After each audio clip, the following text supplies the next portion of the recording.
We arrived on scene about 1:40. We got a call of a building collapse.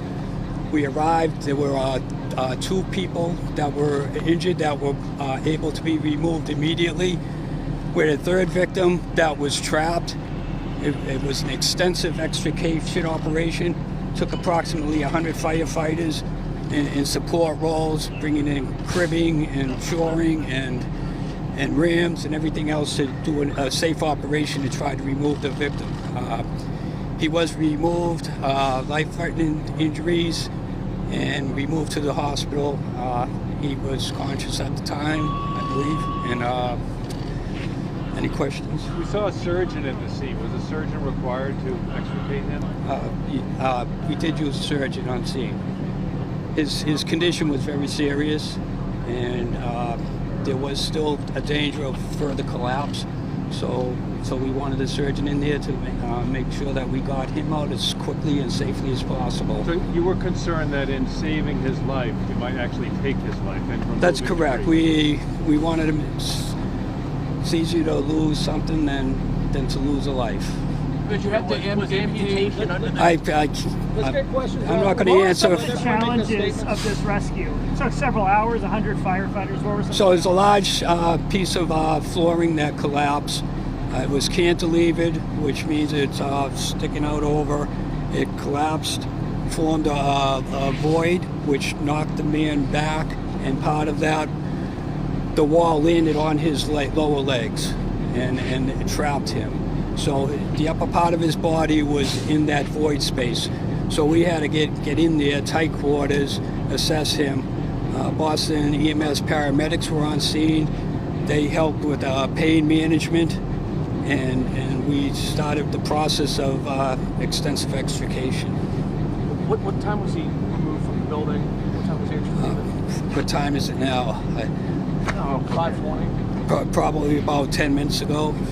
Thank you. Commissioner, you were dealing with asbestos issues inside. You talk about you had to ask. So I'm not sure exactly what the report was, that it was asbestos removal, but it wasn't anything that was flaky or anything like that. So initially, when we got on scene, we went on air to make sure that we're safe. Once reports came in that we could remove the air, then we did. But that also complicated it because you're under air trying to work with an air bottle on, and the weight and this tight space and the heat and everything else that goes with it. Chief, I didn't hear your answer. Did you say that doctors were considering amputating it as a way to I'm not going get him out? Yes, that was a consideration. I'm not sure. I'm not going to answer for what the doctors did. Commissioner, this is the second construction accident in the past several weeks now. Why does this keep happening? So as I said with the other accident we had, demolition jobs are very dangerous. It's probably more dangerous than putting buildings up. So buildings are old. Look how old this building is. We've had a lot of serious problems with this building over the years. If you recall, way back we had a 9-alarm fire here. So this is nothing new to us, but the building's old. It's weak, and that can you can never tell what's going to give out.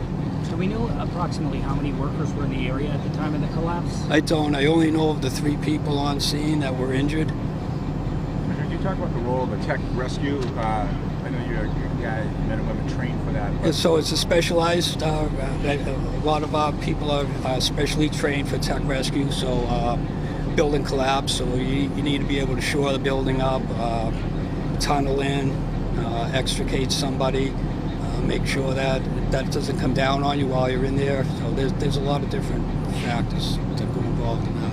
Is there anything that can be done to prevent something like this from happening again through inspection services? How do you prevent this?